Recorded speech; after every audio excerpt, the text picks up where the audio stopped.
Kayo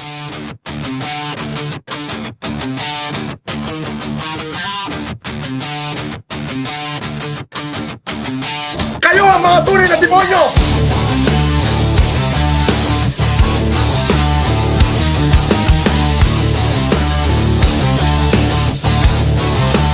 Sa mga screen ng telepono, siya'y lumitaw noon. May tawag na mayaman, sinabing tutulong. Nagbigay ng salamin, ng pagkain at pera. Ngunit mga kasong dala, hindi maaring ibaliwala.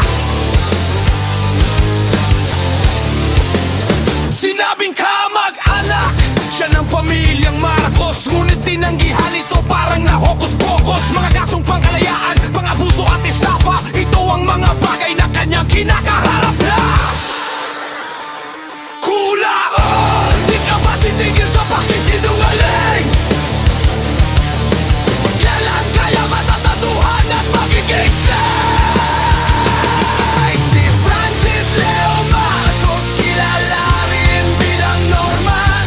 Mga akal at kasinungalingan, unti-unting naglabasan, hindi tunay sabi ng ilan. Ang kwentong ito'y usapan na ng bayan.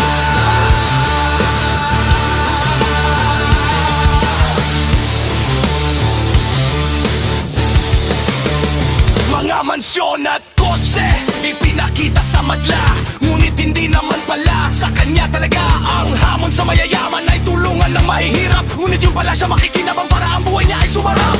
Ay, kulang o tumigil ka na, wala na sa'yong naminiwala. Ay, kulang o tumigil ka na, wala na sa'yong naniniwala.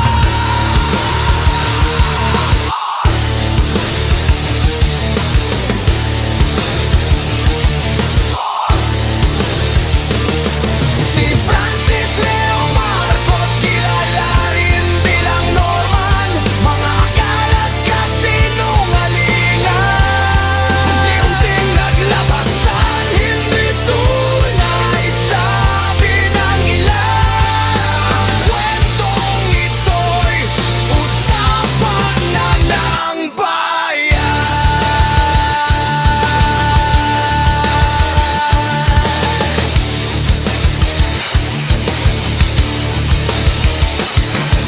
Sa panahon ng kahirapan, lahat nangangailangan ng tulong. Ngunit dapat din nating tiyakin na totoo ang bawat gawain. Huwag magpapaloko sa mga pangakong bula. Alamin ang katotohanan bago maniwala.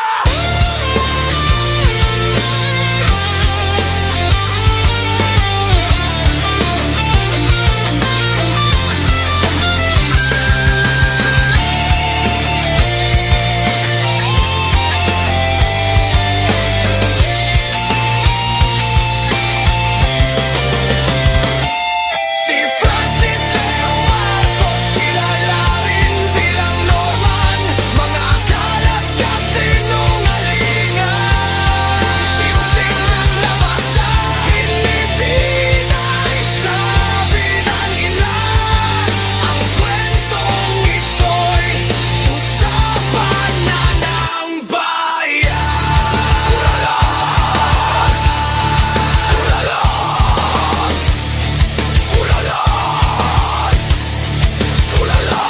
Manahimik ka na!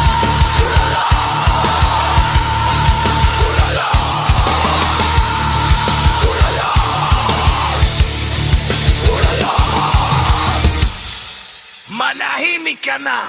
Oo! Pukininam. Pukinang ina mo.